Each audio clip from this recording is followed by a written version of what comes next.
Hello, happy new moon, beloved sisters. How are you? Uh, it's so good to be with you and to be in that place of this rebirth moon. And in the Jewish calendar, that there's that same flow of Passover is viewed as its own rebirth from slavery to freedom. It is the birth of the Klal Yisrael, of the community of Israel, and the births within ourselves, which I speak about in the post, and that time to really care for that newborn, to care for that young being by daily attention and by daily focus. And I love that in this week of Gevurah, that I mentioned a little bit in Shabbat, that you have the Chesed flow in Gevurah as boundaries and discernment and definition. It's also connected to courage, which obviously to say no takes courage, to make those boundaries takes courage. And Reb Zalman even talks about, which I think is so beautiful, that Gevurah can also be that bear hug. It can be swaddling a baby, that you take this precious thing and you give it this sense of beautiful containment and safety and knowing it is held and loved. And that oftentimes when we're flailing, that we both want that limitless love flowing, but we also want to feel really held and to bring in that wonderful energy as we get near the end of Gevurah. Excuse me. And we will be moving into around Shabbat. Let's see, Wednesday, Thursday, Friday. Yes, the week of Tiferet, which is in the heart center. And Tiferet is beauty and compassion, beauty with a capital B, like walking in beauty, and compassion and harmony. And I love the difference between harmony and balance, although balance is sometimes attributed to Tiferet. It's in the center of the tree, and so it helps to bring into balance the other sides. But that harmony, as opposed to balance, is about celebrating each voice and giving it its beauty and giving it its place, and that when you bring the two voices together where each honor the other, or the many voices together, that's where beautiful harmony comes from. So it's not taking away to bring something in balance or compromise. It is honoring the individuality of each, the unique voice of each. So we're moving into this wonderful, beautiful energy of Tiferet, and I'll talk a little bit about that on Shabbat. So, what I would like to do as we work with our journals, and hopefully you've got your basic journal going, and I know you've had some opportunities. Any psalm you write when you were working with Shiloh's beautiful rebirth moon, and she talked about putting things in your journal. You know, it's a wonderful way. Bring your psalms in as you write them. Everything that you write, that you're creating this opus, you're creating this beautiful place for the wisdom that comes forth from you, for your ways of connecting with really the divinity within. One of the things I love with the Psalms is that they are in so many ways a love song to the divine, and to the divine as we experience that on earth. That if you listen to the Psalms or read the Psalms, that you will notice that there are all of these metaphors and associations to the natural world and to all the life around us, and that even there's a tendency to kind of repeat certain lines with a little difference that goes deeper, and to bring in all of the aspects of the world that we live in its divine quality, and that we are, and all of nature is made in the image and likeness of the divine. And in connecting with the Psalms, we connect with that real celebration and honoring and awareness of the cycles of the natural world, of all the ways that everything is truly an embodiment, a garment of the divine. It is the divine experiencing itself as a tree, or as Javi, or as Shiloh, or as Flamingo Gypsy, or as Marianne, or as Emily, or as Karen, or as each one of you. and how precious that is.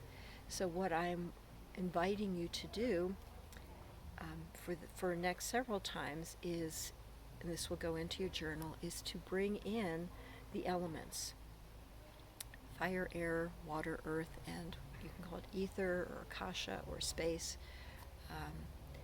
That because those are in everything in life. That is, if I think about, there is this huge God consciousness of that we're a part, and the essential aspects, building blocks that feed everything else, that feed anything we create, that feed everything in nature, that feed the creative process itself, that feed relationship. All of them have those elements in them. And I don't think it's surprising or unusual that we have names or attributions to the divine that bring in those elements. So you have the holy fire and the burning bush, even the eternal flame in some ways, that Nir Tamid is, all of those are that the flame of God, the fire of God, the sun itself, S-U-N as well as S-O-N, is that fire energy of God, that passion, that incredible, powerful, transformative power that, fire transforms things immediately. And it can be both, as is true with all the elements, it has a destructive place and it has a beautiful constructive place.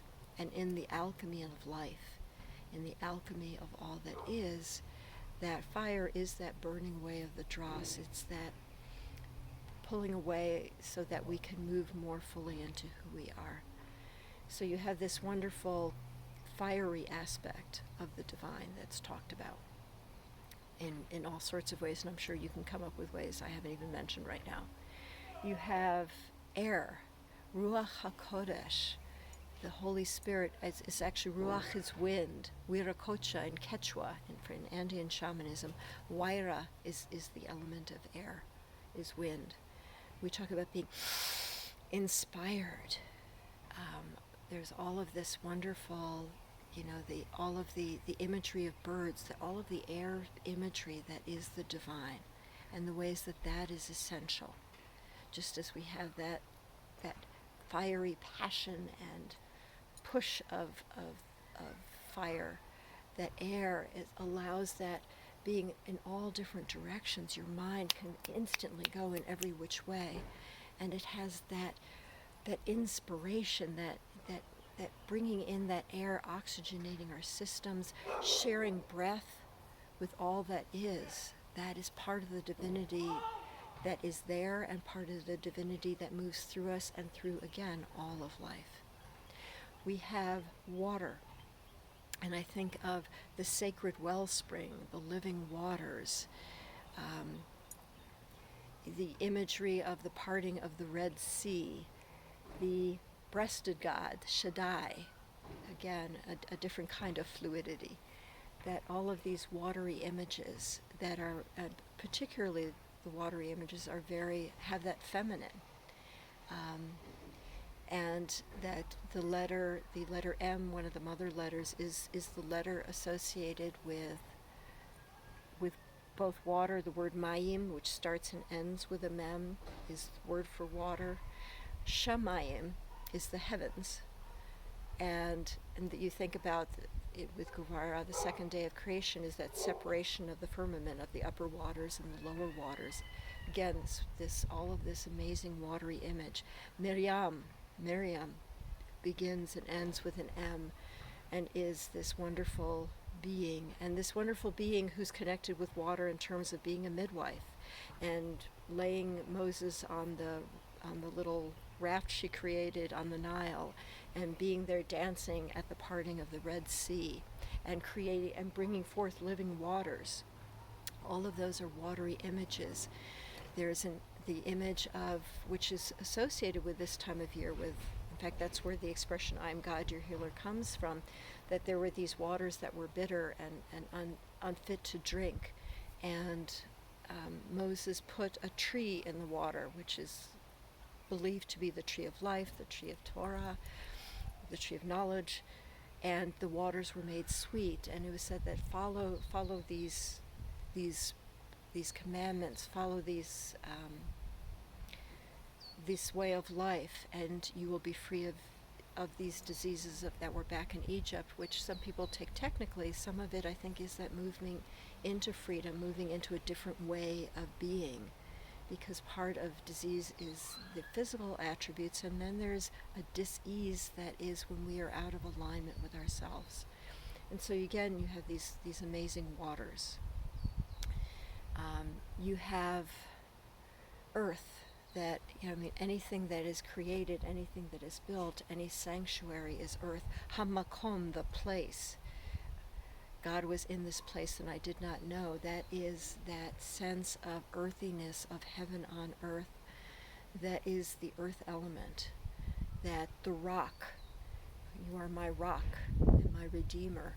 Mount Sinai, all of those earthy qualities are again part of the divine and part of what is within all of us. And so what I am inviting you to do, and let me adjust this so I'm visible here, is that we are going to bring in journal pages and psalms celebrating each of those elements in their divinity, in the ways they live with us and in nature, and bringing those into our psalm consciousness as well as our psalm writing. That, as you are aware of, and we're going to start with water, as in the painting some of you are doing, start with Our Lady of Living Waters, and that life started from the waters, and life starts from the waters in the womb. That as we are working with them, that you connect in with the element, and that the Psalms are meant to be that beautiful interweaving. Some of you asked about, how do you write a psalm? Well, you write it from your heart is the simple answer. But if you read the Psalms, they are beautiful poetry that to the natural world, to the metaphors, to the ways of that we are all connected in this oneness and the image of likeness of God in all of these beautiful,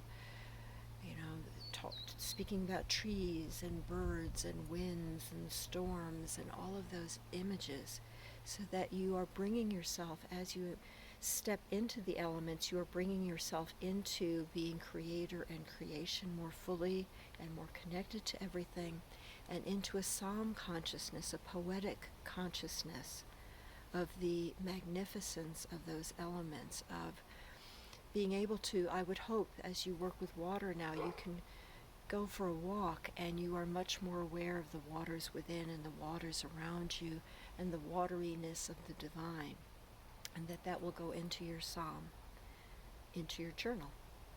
So I'm going to take you on a short little journey to connect in with water, and I would ask you to just take a moment, first of all, to feel watery, to just imagine, if you could, that sense of melting, that sense of floating on the waters, to just, and let your body, if you imagine that it was just waves of energy and movement, that there could be a fluidity, that your voice could have a lyrical, easy movement, that you welcome in that flow of water, that nurturing energy of water, that emotional current of water, and feel that, invite that into your body, and with that, to close your eyes.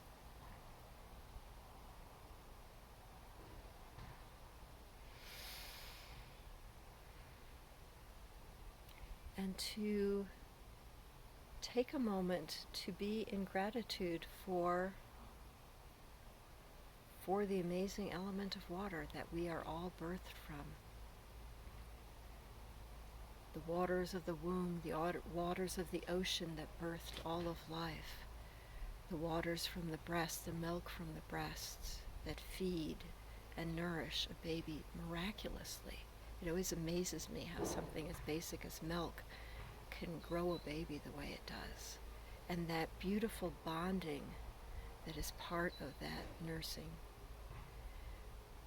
the waters, the flowing blood within our veins, in the rivers of our inner being, carrying life, carrying passion. It is said that the wisdom of our ancestors is carried in our blood.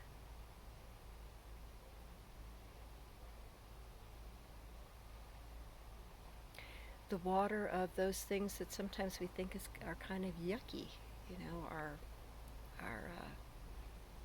our spit, our saliva, our mucus, the pus when we have infections, all of those things that are there to help us best be with the world, purify what comes through into our being, helps us heal.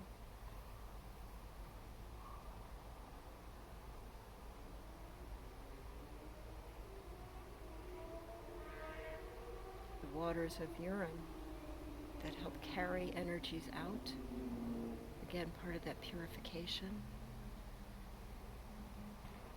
The water of our tears, that is that overflow that's there, whether it's that overflow in sadness and grief, or that overflow of love, or that overflow of joy that brings tears.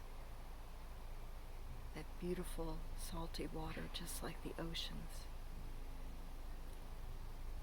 And it is said in some alchemical texts that the saltiness of the water is that breaking apart of calcified beliefs that need to be altered, transformed, alchemized, that our tears wash those away, that we can be reborn. And if you think of the imagery of baptism, of cleansing, of bathing, of ablutions, of all the ways that water is this refreshing, cleansing, healing, revivifying force in its flow, how water is associated with the moon and her many stages and emotions. Emotions, energy, and motion, the dance of feelings within us. Water is associated with Miriam and Mary, the derivation of Miriam, and the divine feminine, Yamaya.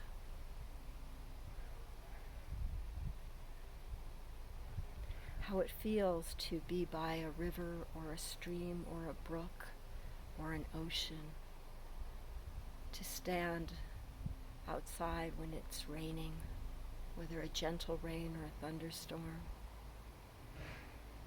and the ways the rain feeds and grows life.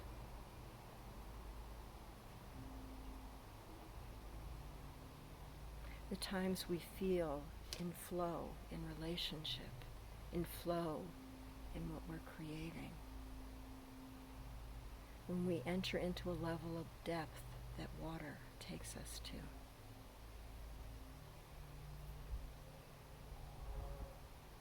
Let yourself know water and your relationship with it. Celebrate this amazing element as it lives in you, with you, through you, around you. Imagine your own connection with the divine in her wateriness, in her milkiness, in her fluidity.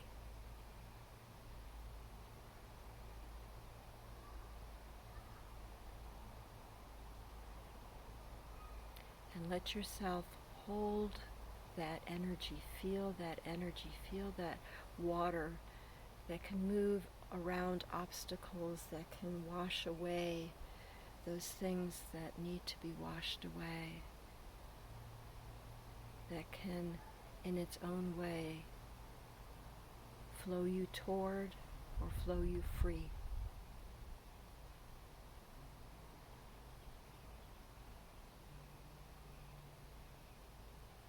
And then holding that sense of that water, feeling that flow, gently let yourself open your eyes.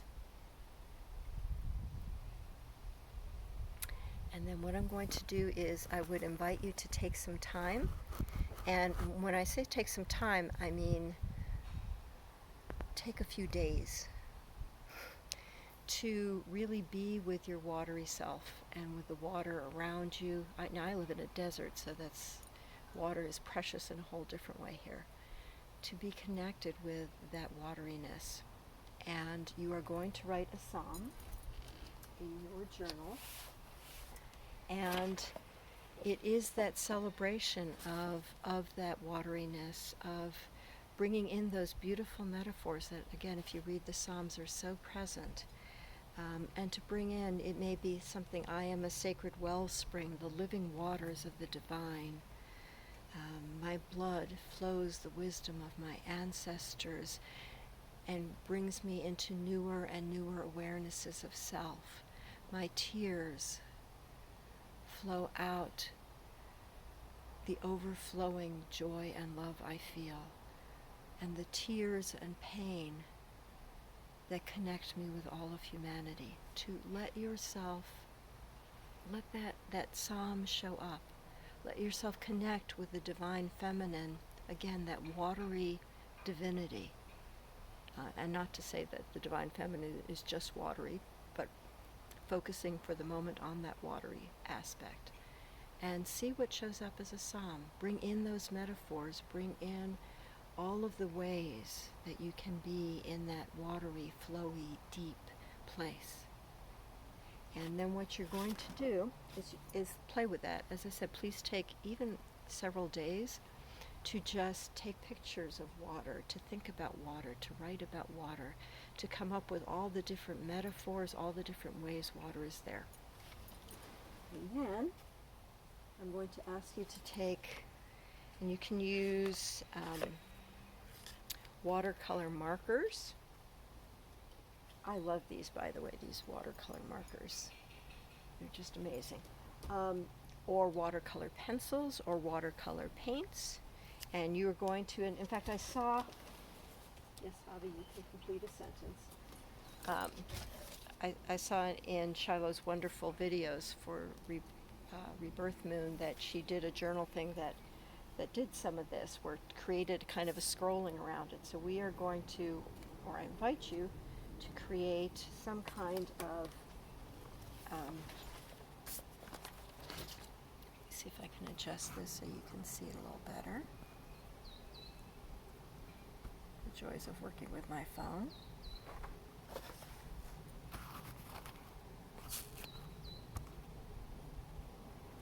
Oh well. There we go. It holds. Nope. Sorry.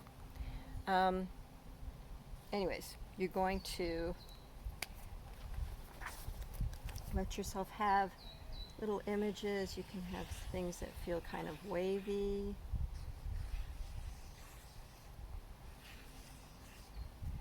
And even bringing in some different colors. You might have tears coming down if you want, or raindrops, or a little bit of whatever feels right to you. And you're going to just go ahead and create a boundary with those images. And then, because this is getting ridiculously long, so I'm going to cut this short, I would ask that you take a little bit of your holy water and put it in with some, you can mix it with some regular water. All you need is a drop of that wonderful water in other water, and it will immediately, it's like a drop of consciousness can change the whole pool. So we're going to bring that in with a nice good sized brush, dip it in the water, and then to invite however much wateriness you want. So you can totally wipe it out, or you can keep some of it. I like to keep some of it, but I'm going to keep this pretty wet because I'm honoring water. And to think about the sacred wellspring, the living waters, all the ways that you have been with water. And so you're going to create the background for the page this way. And I had done a version of it, so because I was worried about this, you can kind of create something that dries. And then using whatever you want, pen, marker, whatever, once it dries, because if you do it wet, you're going to lose it.